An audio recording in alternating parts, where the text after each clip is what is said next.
Bismillahirrahmanirrahim. Assalamualaikum warahmatullahi wabarakatuh. Halo semuanya, selamat pagi, selamat siang, dan selamat malam. Oke, pada kesempatan kali ini, izinkanlah saya memaparkan sebuah materi mengenai pemikiran politik oleh seorang tokoh yang bernama Ibnu Taimiyah. Nah, sebelum saya memaparkan materi, alangkah lebih baiknya saya memperkenalkan diri terlebih dahulu. Perkenalkan, nama saya Salsabila Oktaviani dengan NIM 182 dari HES kelas 3F. Oke, jadi pada kesempatan kali ini saya akan memaparkan 5 submateri, di mana submateri yang pertama berisi mengenai politik Islam, yang kedua mengenai biografi Ibnu Taimiyah sendiri, dan yang ketiga ada pandangan negara, keempat faktor pendukung negara, dan yang kelima ada relevansi pemikiran politik Ibnu Taimiyah di era modern atau di era sekarang ini. Oke, langsung yang pertama, politik Islam. Jadi di sini saya akan membahas mengenai sekilas tentang politik Islam itu sendiri. Sebelum masuk pada pokok pembahasan, terlebih dahulu saya akan mengemukakan beberapa definisi politik Islam. Jadi secara bahasa politik Islam itu sendiri diambil dari kalimat syasa atau yasyusu siyasyatan, yang berarti mengatur, mengendalikan, mengurus, atau membuat keputusan. Berkaitan dengan ini juga asyasah diambil dari sebuah hadis yang artinya Bani Israel dikendalikan oleh nabi-nabi mereka. Asyasah bisa berarti memimpin sesuatu dengan cara membawa kemaslahatan. Jadi politik ialah pengendalian dan pengaturan dalam mencapai tujuan. Nah, lalu nih, dari kita kan sudah memiliki tentang gambaran dari politik itu sendiri. Lalu politik seperti apa sih yang menurut Ibnu Taimiyah ini? Jadi beliau itu mengemukakan bahwasanya politik Islam adalah berkaitan dengan pemegang kekuasaan yang berkewajiban menyampaikan amanat kepada yang berhak serta terkait dengan hubungan pemerintah dengan rakyatnya. Jadi dalam hal ini politik Islam menurut Ibnu Taimiyah itu juga berarti keharusan menjalankan amanah bagi pemegang kekuasaan dalam mengatur kebijakan umum, mengendalikan dan mengambil keputusan untuk mencapai keadilan dan juga kesejahteraan. Lalu mengenai istilah kekuasaan politik dalam terminologi Al-Quran sendiri diketahui dalam 3 istilah. Yang pertama, sultan. Secara harfiah berarti kekuatan dan paksaan. Adapun secara istilah adalah kemampuan fisik untuk melaksanakan pengaruh atau memaksa terhadap orang lain. Lalu yang kedua, ada mulk atau secara harfiah berarti keabsahan atau keabsahan dan kemampuan. Kemudian secara istilah itu kekuasaan sebagai objek hak atau kepemilikan. Lalu yang ketiga ada hukum, yang berarti memberi kekang dan mencegah seseorang dari yang diingininya. Diakui juga memang Islam sebagai agama yang universal secara mantuk tidak disebutkan asyasah asyariyah, tetapi secara mafhum dapat diketahui bahwasanya teks Al-Quran membicarakan banyak mengenai bidang sosial, kehidupan sosial, ekonomi, dan juga politik.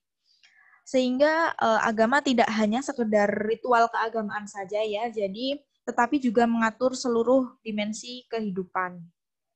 Seperti itu.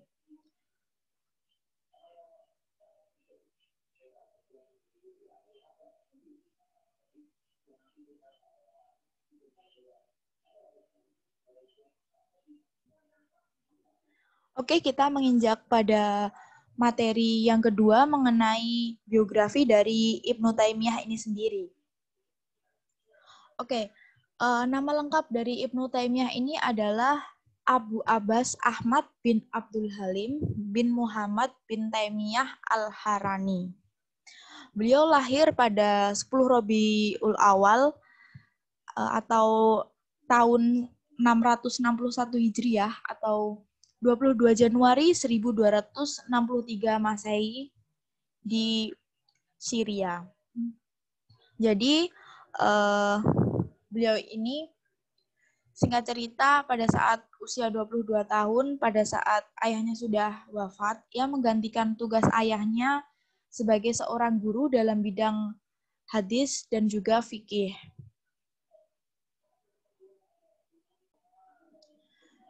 Baik, sedikit menambahi bahwasanya beliau ini lahir di Haran, dekat Damaskus, 5 tahun setelah jatuhnya Baghdad ke tangan bangsa Tartar.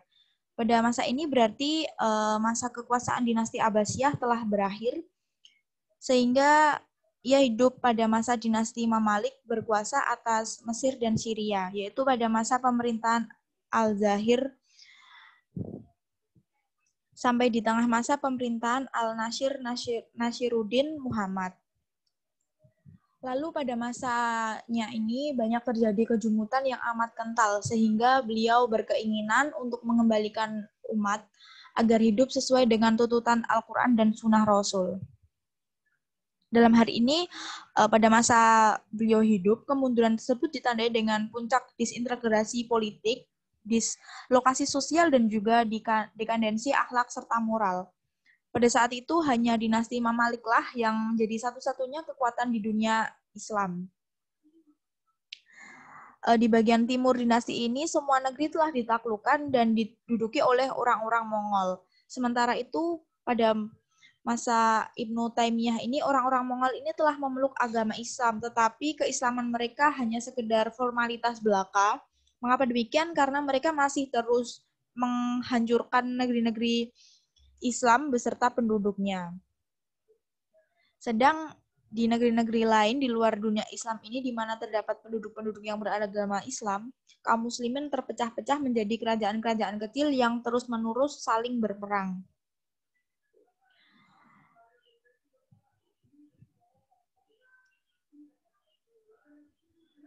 Sehingga beliau berupaya semaksimal mungkin untuk mengembalikan umat agar hidup sesuai dengan tuntutan Al-Quran dan juga Sunnah Rasul.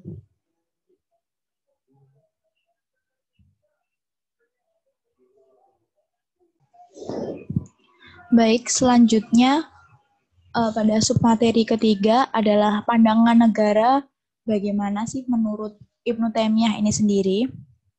Jadi pandangan negara menurut Ibnu Taimiyah ini beliau lebih condong dengan Sunni, karena juga beliau menyatakan bahwa mengatur urusan umat merupakan kewajiban agama yang sangat penting. Namun tidak berarti agama tidak bisa tegak tanpa adanya negara. Jadi kepentingan manusia menurutnya tidak bisa terpenuhi kecuali dengan bergabung menjadi suatu masyarakat, mengumpulkan kepentingan satu sama lain. Ketika berkumpul, maka harus ada pemimpin. Argumen rasional itu juga diperkuat beberapa landasan sunnah Nabi Shallallahu Alaihi Wasallam, di mana sunnahnya ini sabda Nabi ini yang bila ada 3 orang melakukan sebuah perjalanan, maka salah seorang di antara mereka selayaknya menjadi seorang pemimpin. Ibnu Taimiyah ini tidak mendasarkan pada metode ijma sebagai alasan kewajiban mendirikan negara. Akan tetapi, ia lebih menekankan kepada upaya mewujudkan kesejahteraan umat manusia atau maslahah dan melaksanakan syariat Islam. Agama yang memiliki seperangkat hukum, pemerintah, dan larangan, Allah memerintahkan manusia agar melaksanakan amar ma'ruf dan meninggalkan kejahatan, jihad, keadilan, ibadah haji bermasyarakat yang teratur, menolong orang yang teraniaya, dan lain sebagainya. Semuanya itu bisa terlaksana dengan baik kecuali dengan adanya kekuasaan dan pemimpin. Ibnu Taimiyah juga menegaskan bahwa mengatur orang banyak adalah kewajiban agama. Dengan demikian, sebetulnya ia menganggap tidak penting sistem khalifah, institusi khalifah itu boleh ditiadakan. Adapun bentuk kepemimpinan negaranya adalah seorang kepala negaranya itu adalah membentuk imrah atau pemimpin adalah kewajiban asasi dalam sebuah agama.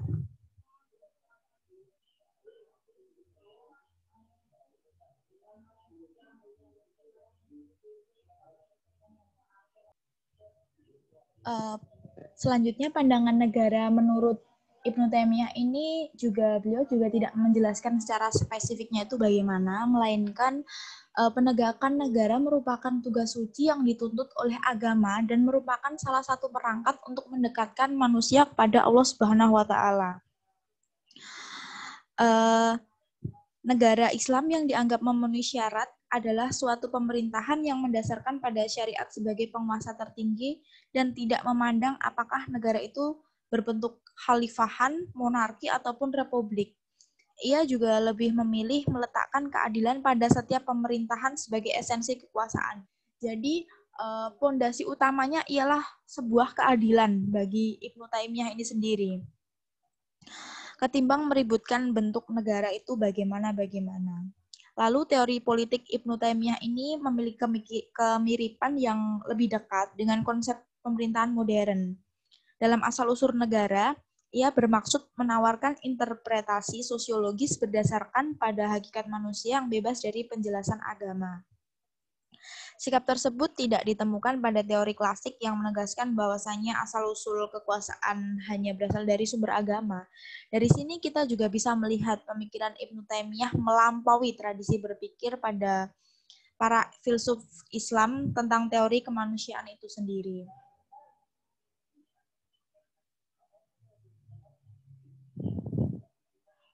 Oke, next selanjutnya saya akan membahas submateri yang keempat mengenai faktor pendukung dari negara. Jadi bagaimana faktor pendukung mengenai sebuah negara? Jadi faktor pendukung dari sebuah negara yakni memiliki 4 komponen, harta dan pendistribusiannya. Yang kedua, penegakan hukum-hukum dan hak Allah. Yang ketiga, penegakan hukum dan hak-hak manusia. Yang keempat, tidak boleh ada kezoliman antara pemimpin dan juga rakyat. Oke, jadi yang dimaksud dengan faktor pendukung di sini adalah faktor-faktor lain selain keberadaan pemimpin agar negara itu bagaimana dapat berjalan dengan baik. Yang pertama yang akan kita kupas adalah harta dan pendistribusiannya. Jadi dalam hal ini harus amanah dalam pemeliharaan harta, pendistribusiannya harus disesuaikan dengan kepentingan masing-masing. Harta yang ada pada negara Islam waktu itu adalah ghanimah, zakat, al-fa'i. Jadi dalam pendistribusiannya itu harus disesuaikan dengan kepentingan masing-masing yang mana yang paling utama dan mana yang utama. Beliau juga mengutip Umar bin Khattab dalam karyanya dalam mengklasifikasi pendistribusian harta, yaitu sebagai berikut. Yang pertama adalah orang-orang yang kehilangan mata pencaharian, yang dengannya ia memperoleh penghasilan. Yang kedua, orang yang mempunyai keterkaitan dengan muslimin guna memberi kemanfaatan kepada mereka. Yang ketiga, orang yang diuji dengan ujian yang baik guna menolak kemudorotan. Lalu yang keempat adalah orang-orang yang benar-benar membutuhkan bantuan. Selanjutnya, penegakan hukum dan hak Allah. Jadi tentang wajibnya penjabat negara dalam menegakkan hukum yang menjadi dasarnya ialah surat An-Nisa ayat 58 dan hadis-hadis dari Rasul. Dalam poin ini juga Ibnu Taimiyah menguraikan tentang wajibnya pejabat seperti yang sudah saya sebutkan tadi, yang mana melarang para pejabat memberi pertolongan pada orang yang salah, menegakkan hudud merupakan yang paling penting karena dengan itu akan terpelihara persoalan-persoalan kehidupan. Contohnya nih, perusuh dan perampok jalanan tidak boleh dibiarkan. Harus dihukum setimpal dengan kejahatannya. Selanjutnya ada pezina, pencuri, orang yang suka minum minuman keras, bahkan jihad melawan kafir harus dilakukan. Selanjutnya yang ketiga, penegakan hukum dan hak-hak manusia. Yang dimaksud dengan penegakan hukum dan hak-hak ini adalah hak-hak alami yang berkaitan dengan pemeliharaan jiwa. Contohnya seperti pembunuhan, luka kehormatan diri, tuduhan, dan juga masalah-masalah lainnya yang bersifat tentang kejiwaan. Lalu yang keempat adalah tidak boleh ada kezoliman antara pemimpin dan juga rakyat. Jadi dalam hal ini Ibnu Taimiyah bukan hanya merumuskan suatu sistem pemerintahan dalam Islam, yaitu dengan cara menampilkan wacana berbagai teori politik yang ada, namun beliau juga telah memilih teori politik Sunni. Selanjutnya, dalam hal penyelenggaraan ini, penyelenggaraan negara maksudnya harus ada hakim yang mana hakim ini berfungsi dapat menegakkan sendi-sendi pemerintahan di dalam Islam. Baik, subbab yang kelima atau yang terakhir adalah relevansi pemikiran politik Islam di era modern ini seperti apa. Oke, jadi relevansi pemikiran politik Islam menurut ilmu Taimiyah ini sendiri merupakan mengedepankan negara berperan dalam pengelolaan sumber daya alam dan juga menegakkan keadilan.